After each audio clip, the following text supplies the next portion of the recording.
Brought to you by WikiVidi.com. Kray twins. Twin brothers Ronald Ronnie Kray and Reginald Reggie Kray were English gangsters who were the foremost perpetrators of organised crime in the East End of London during the 1950s and 1960s. With their gang The Firm, the Krays were involved in armed robberies, arson, protection rackets, assaults, and the murders of Jack the Hat McVitie and George Cornell. As West End nightclub owners, they mixed with politicians and prominent entertainers such as Diana Dors, Frank Sinatra, and Judy Garland. The Krays were much feared within their social environment. In the 1960s, they became celebrities, being photographed by David Bailey and interviewed on television. They were arrested on 8 May 1968 and convicted in 1969 by the efforts of detectives led by Detective Superintendent Leonard "Nipper" Reed. Both were sentenced to life imprisonment. Ronnie remained in Broadmoor Hospital until his death on 17 March 1995. Reggie was released from prison on compassionate grounds in August 2008, 8.5 weeks before his death from cancer. Early life. Ronnie and Reggie Kray were born on 24 October 1933 in Hoxton, East London, to Charles David Kray, a scrap gold dealer, and Violet Annie Lee. They were identical twins, Reggie being born 10 minutes before Ronnie. Their parents already had a 6-year-old son, Charles James. A sister, Violet, died in infancy. When the twins were 3 years old, they contracted diphtheria. Ronnie almost died in 1942 from a head injury suffered in a fight with Reggie. The twins first attended Wood Close School in Brick Lane, and then Daniel Street School. In 1938, the Kray family moved from Steen Street in Hoxton to 178 Valence Road in Bethnal Green. At the beginning of the Second World War, 32-year-old Charles Kray was conscripted into the army, but he refused to go and went into hiding. The influence of their maternal grandfather Jimmy Cannonball Lee caused the brothers to take up amateur boxing, then a popular pastime for working-class boys in the East End. Sibling rivalry spurred them on, and both achieved some success. They are said to have never lost a match before turning professional at age 19. National service. The Kray twins were notorious for their gang and its violence, and narrowly avoided being sent to prison many times. Young men were conscripted for national service at this time, and they were called up to serve with the Royal Fusiliers in 1952. They reported but attempted to leave after only a few minutes. The corporal in charge tried to stop them, but Ronnie punched him on the chin, leaving him seriously injured, and the Krays walked back to the East End. They were arrested the next morning and were turned over to the army. While absent without leave, they assaulted a police constable who tried to arrest them. They were among the last prisoners held at the Tower of London before being transferred to Shepton Mallet Military Prison in Somerset for a month to await court-martial. They were convicted and sent to the Berths Home Counties Brigade Depot Jail in Canterbury, Kent. Their behaviour in prison was so bad that they both received dishonourable discharges from the army. They tried to dominate the exercise area outside their one-man cells. During their few weeks in prison, when their conviction was certain, they threw tantrums, emptied the latrine bucket over a sergeant, dumped a Dixie full of hot tea on another guard, handcuffed a guard to their prison bars with a pair of stolen cuffs, and set their bedding on fire.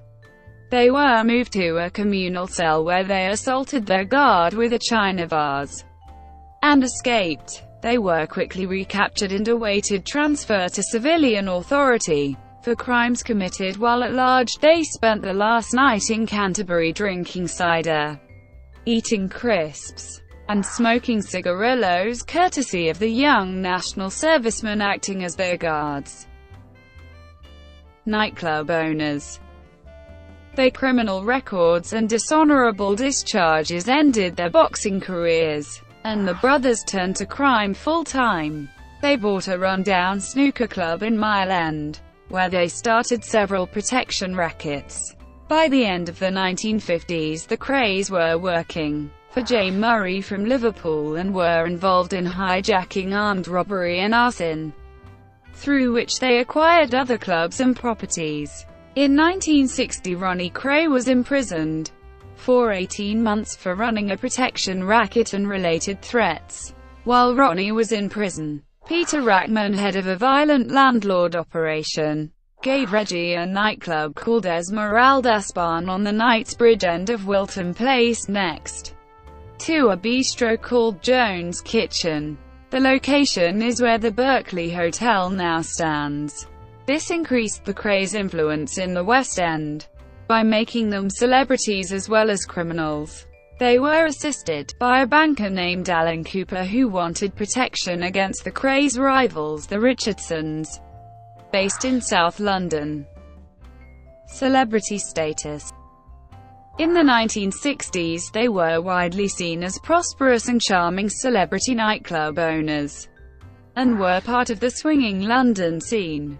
A large part of their fame was due to their non-criminal activities as popular figures on the celebrity circuit, being photographed by David Bailey on more than one occasion and socializing with Lords, MPs, socialites, and show business characters including actors George Raft, Judy Garland, Diana Dors, Barbara Windsor, and singer Frank Sinatra. They were the best years of our lives. They called them the swinging 60s. The Beatles and the Rolling Stones were rulers of pop music. Carnaby Street ruled the fashion world, and me and my brother ruled London. We were fucking untouchable. Ronnie Kray in his autobiography My Story. Lord Boothby and Tom Dryburgh. The Krays also came to public attention in July 1964, when an exposé in the tabloid newspaper Sunday Mirror insinuated that Ron had conceived a sexual relationship with Robert Lord Boothby, a Conservative politician at a time when male homosexuality was still a criminal offence in the UK. Although no names were printed in the piece, the twins threatened the journalists involved, and Boothby threatened to sue the newspaper, with the help of Labour Party leader Harold Wilson's solicitor Arnold Goodman. In the face of this, the newspaper backed down, sacking its editor, printing an apology, and paying Boothby £40,000 in an out-of-court settlement. Because of this, other newspapers were unwilling to expose the Krays' connections and criminal activities. Much later, Channel 4 established the truth of the allegations, and released a documentary on the subject called The Gangster and the Pervert Peer. The police investigated the Krays on several occasions, but the brothers' reputation for violence made witnesses afraid to testify. There was also a problem for both main political parties. The Conservative Party was unwilling to press the police to end the Krays' power for fear that the Boothby connection would again be publicized, and the Labour Party in power from October 1964, but with a wafer-thin majority in the House of Commons, and the prospect of another general election needing to be called in the very near future, did not want Dryburgh's connections to Ronnie Kray to get into the public realm. George Cornell. Ronnie Kray shot and killed George Cornell, a member of the Richardsons, at the Blind Beggar pub in Whitechapel on 9 March 1966. The day before, there had been a shootout at Mr. Smith's, a nightclub in Catford, involving the Richardson gang and Richard Hart, an associate of the Krays, who was shot dead. This public shootout led to the arrest of nearly all the Richardson gang. Cornell, by chance, was not present at the club during the shootout and was not arrested. Whilst visiting the hospital to check up on his friends, he randomly chose to visit the Blind Beggar pub only a mile away from where the Krays lived. Ronnie was drinking in another pub when he learned of Cornell's location. He went there, with his driver Scotch Jack John Dixon and his assistant Ian Barry. Ronnie went into the pub, with Barry walked straight to Cornell and shot him in the head in public view. Barry, confused by what happened, fired 5 shots in the air, warning the public not to report what had happened to the police. Just before he was shot, Cornell remarked, "Well, look who's here." He died at 3 a.m. in hospital. Ronnie Kray was already suffering from paranoid schizophrenia at the time of the killing. According to some sources, Ronnie killed Cornell because Cornell referred to Ronnie as a fat puff during a confrontation between the Krays and the Richardson gang at the Astor Club on Christmas Day 1965. Richardson gang member Mad Frankie Fraser was tried for the murder of Richard Hart at Mr. Smith's, but was found not guilty. Richardson gang member Ray the Belgian Color 9 testified that he saw Cornell kicking Hart. Witnesses would not cooperate with the police in the murder case due to intimidation, and the trial ended inconclusively without pointing to any suspect in particular. Frank Mitchell. On the 12th of December 1966, the Krays helped Frank Mitchell, the Mad Hackman, to escape from Dartmoor prison. Ronnie had befriended Mitchell while they served time together in Wandsworth prison. Mitchell felt that the authorities should review his case for parole, so Ronnie thought that he would be doing him a favor by getting him out of Dartmoor, highlighting his case in the media and forcing the authorities to act. Once Mitchell was out of Dartmoor, the Krays held him at a friend's flat in Barking Road, East Ham. He was a large man with a mental disorder and he was difficult to control. He disappeared, but the Krays were acquitted of his murder. Freddie Foreman, a friend of the Krays, claimed in his autobiography Respect that he shot Mitchell dead as a favor to the twins and disposed of his body at sea. Jack the Hat McVitie. The Krays' criminal activities remained hidden behind their celebrity status and legitimate businesses. Reggie was allegedly encouraged by his brother in October 1967, 4 months after the suicide of his wife Frances, to kill Jack the Hat McVitie, a minor member of the Kray gang who had failed to fulfill a £1,000 contract, half of which was paid to him in advance to kill Leslie Payne. McVitie was lured to a basement flat in Evering Road, Stoke Newington, on the pretense of a party.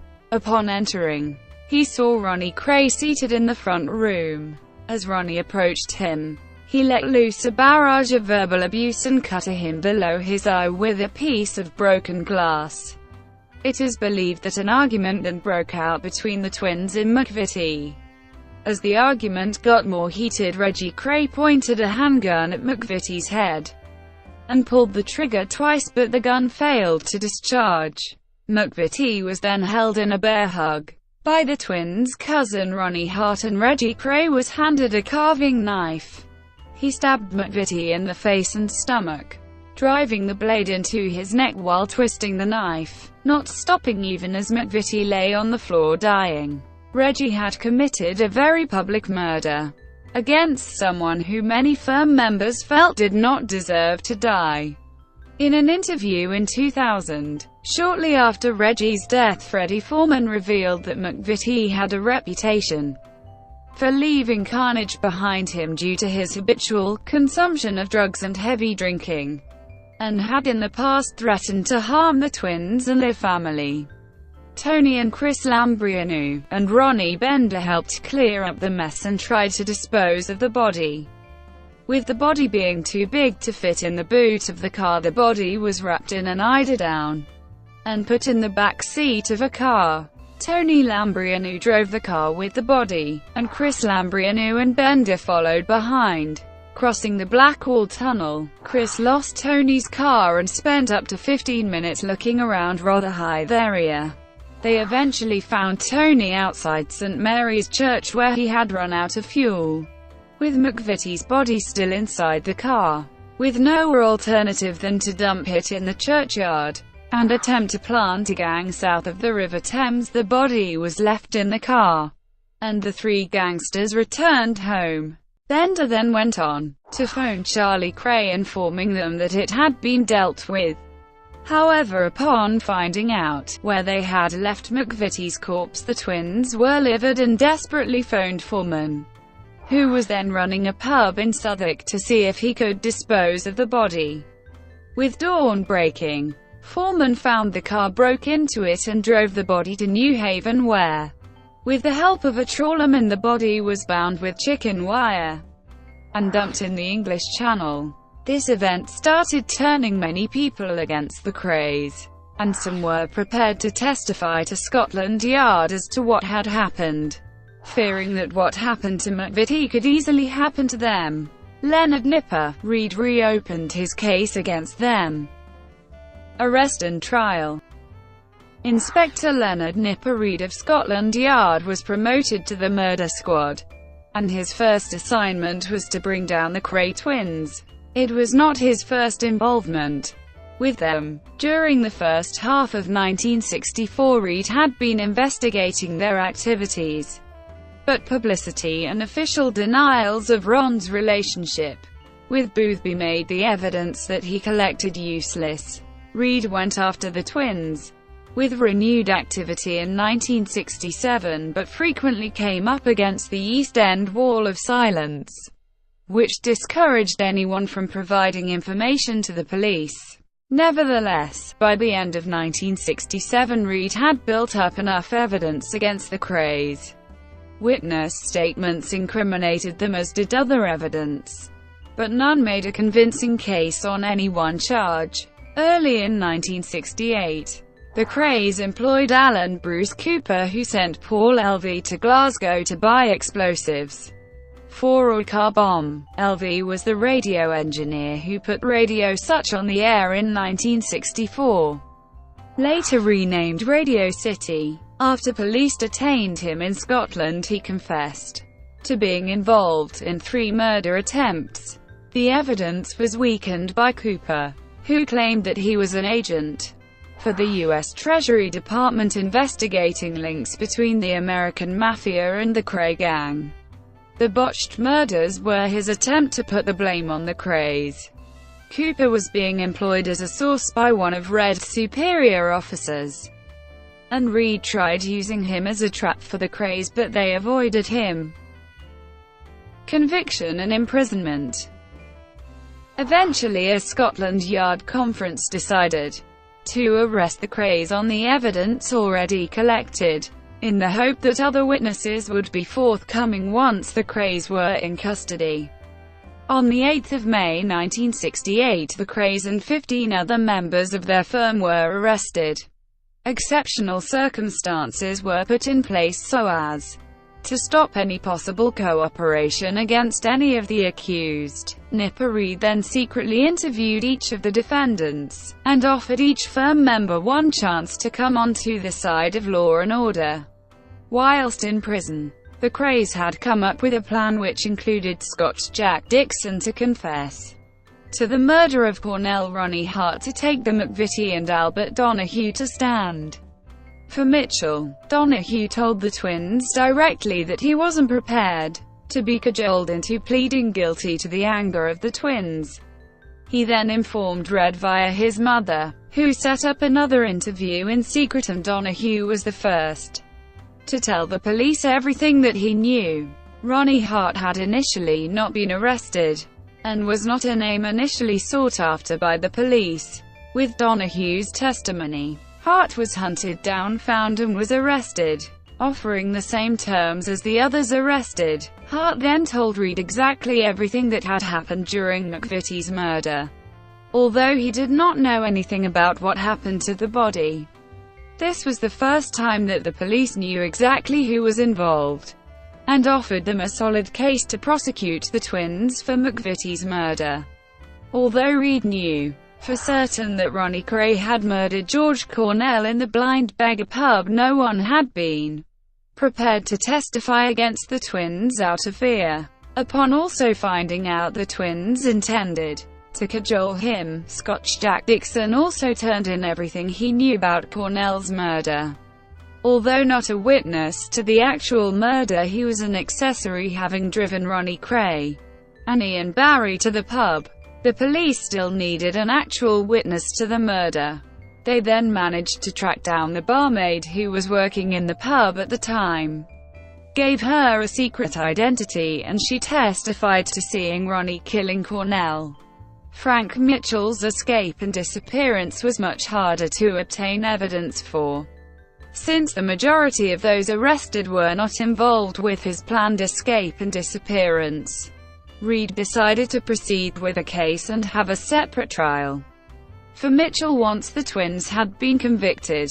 The twins' defense under their counsel John Platzmills, QC, consisted of flat denials of all charges and discrediting witnesses by pointing out their criminal past. Justice Melford Stevenson said, "In my view, society has earned a rest from your activities." In March 1969, both were sentenced to life imprisonment with a non-parole period of 30 years for the murders of Cornell and McVitie, the longest sentences ever passed at the Old Bailey for murder. Their brother Charlie was imprisoned for 10 years for his part in the murders. Later years, Ronnie and Reggie Kray were allowed to attend the funeral of their mother Violet on the 11th of August 1982 under tight security. However, they were not allowed to attend the graveside, which was at Chingford Mount Cemetery in East London, where she was interred in the Kray family plot. The funeral was attended by celebrities including Diana Dors and underworld figures known to the Krays such as James Kemery. The twins did not ask to attend their father's funeral when he died in March 1983 to avoid the publicity that had surrounded their mother's funeral. In 1985, officials at Broadmoor Hospital discovered a business card of Ron's, which prompted an investigation. It revealed that the twins, incarcerated at separate institutions, were operating a lucrative bodyguard and protection business for Hollywood stars together with their older brother Charlie Kray and an accomplice not in prison. Documents released under Freedom of Information laws revealed that officials were concerned about this operation called Kray Enterprises, but believed that there was no legal basis to shut it down. Among their clients was Frank Sinatra, who for instance used the service by hiring 18 bodyguards on his visit to the 1985 Wimbledon Championships. Ronnie Kray was a Category 8 prisoner, denied almost all liberties and not allowed to mix with other prisoners. He was eventually certified insane in 1979, and lived the remainder of his life in Broadmoor Hospital in Crowthorne, Berkshire. Reggie Kray was locked up in Maidstone Prison for 8 years. In 1997 he was transferred to the Category C Wayland Prison in Norfolk. Ronnie. In his book My Story and a comment to writer Robin McGibbon on the Kray tapes, Ronnie states, "I'm bisexual, not gay." Bisexual. He also planned on marrying a woman named Monica in the 1960s who he had dated for nearly 3 years. He called her the most beautiful woman he had ever seen. This is mentioned in Reggie's book Born Fighter. Also, extracts are mentioned in Ron's own book My Story and Kay Kray's books Sorted, Murder Madness, and Marriage and Free at Last. Ronnie was arrested before he had the chance to marry Monica, and even though she married Ronnie's ex-boyfriend, 59 letters sent to her between May and December 1968, when he was imprisoned, show Ronnie still had feelings for her, and his love for her was very clear. He referred to her as my little angel and my little doll. She also still had feelings for Ronnie. These letters were auctioned in 2010. A letter sent from prison in 1968 from Ronnie to his mother Violet also makes reference to Monica. "If they let me see Monica and put me with Reg, I could not ask for more." He went on to say, with spelling mistakes, Monica is the only girl I have liked in my life. She is a lovely little person, as you know. When you see her, tell her I am in love with her more than ever." Ronnie subsequently married twice, marrying Elaine Mildner in 1985 at Broadmoor Chapel before the couple divorced in 1989. Following which he married Kate Howard, whom he divorced in 1994.